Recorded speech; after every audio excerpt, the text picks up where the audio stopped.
महापुरुषों बड़े प्यार से कहिए धन निरंकार जी। महापुरुषों फानूस बनकर जिसकी हिफाजत हवा करे, ओ सम्मा क्या बुझे जिसे खुद रोशन खुदा करे। ए शेर दासी के असल जिंदगी में चरित्रार्थ हो गया।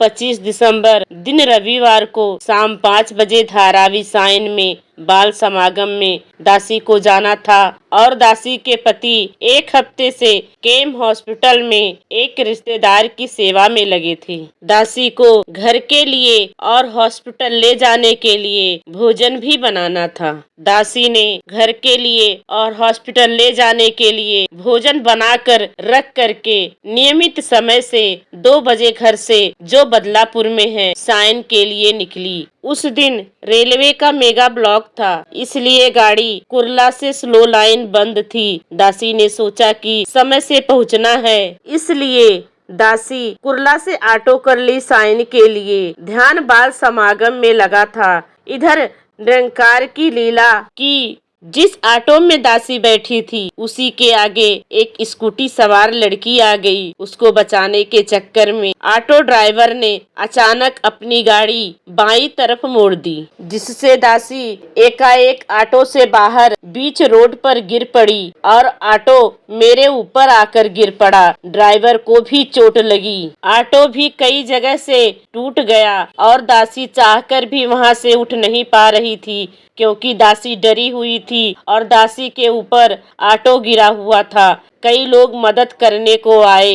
कई लोग बोले कि ड्राइवर से इनको लेकर हॉस्पिटल जाओ, दवा कराओ, क्योंकि ड्राइवर भी घायल था और ऊपर से डरा हुआ भी था कि कहीं लोग उसको मारे ना। ड्राइवर ने पहले ऑटो को लोगों की मदद से उठाया, उसके बाद मुझे उठाकर गाड़ी में बिठाया। उस समय दासी की दर्द और भय के कारण आवाज नहीं निकल रही थी। किसी ने मेरे बैग से पानी का बोतल मुझे दिया। पानी पीने के बाद जब थोड़ा शांत हुई तो देखा कि मेरे कपड़े फट गए थे और मेरे हाथ पांव, कमर और गर्दन में सूजन हो गया था। ड्राइवर ने डरते हुए मुझसे पूछा कि अब आपको कहाँ पर छोड़ दूं? तो दासी ने कहा कि मुझे साइन ही ले चलो, क्योंकि दासी का मैका साइन में है। दासी अपने आप से चल पाने में पूरी तरह से असमर्थ थी। ड्राइवर बिना देर किए भय से कांपता हुआ गाड़ी साइन की तरफ बढ़ा दिया और दासी ने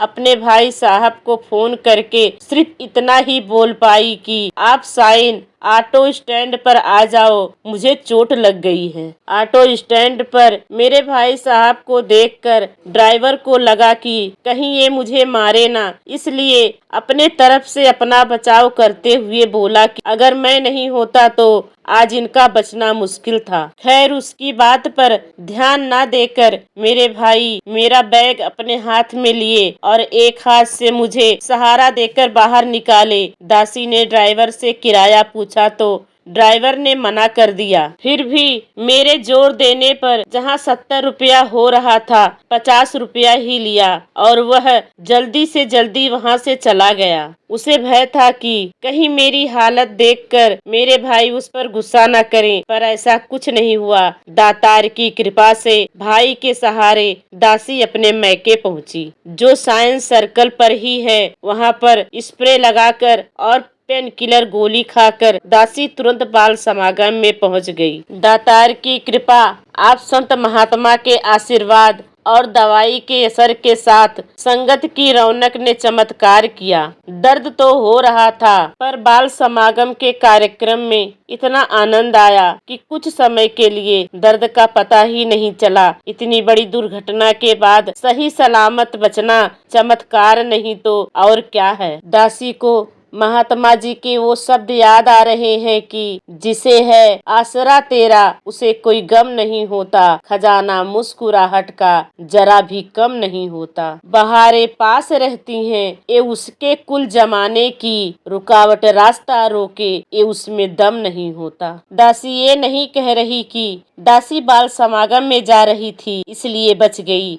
दासी तो बस यह सोच रही है कि सतगुरु माँ को अभी इस तन से और सेवा लेनी है। इसलिए चलती गाड़ी से बीच रोड पर गिरने पर भी शरीर की एक भी हड्डी का ना टूटना इस बात की गारंटी देता है कि सतगुरु माँ को अभी इस शरीर की जरूरत है। तो दासी सतगुरु माता जी के चरणों में यही अरदास प्रार्थना करती है कि जिस तरह से आपने दासी को नया जीवन दिया है उसी तरह से इस जीवन को अपने श्री चरणों से लगा के रखना, क्योंकि खूबसूरत गुल हो खुशबू नहीं तो कुछ नहीं, आदमी में आदमी की बू नहीं तो कुछ नहीं, तूने गर जीवन दिया है तो सिखा जीना भी अब, जिस जगह पर मैं रहूं गर तू नहीं तो कुछ नहीं। महापुरुषों बड़े प्यार से कहिए धन निरंकार जी।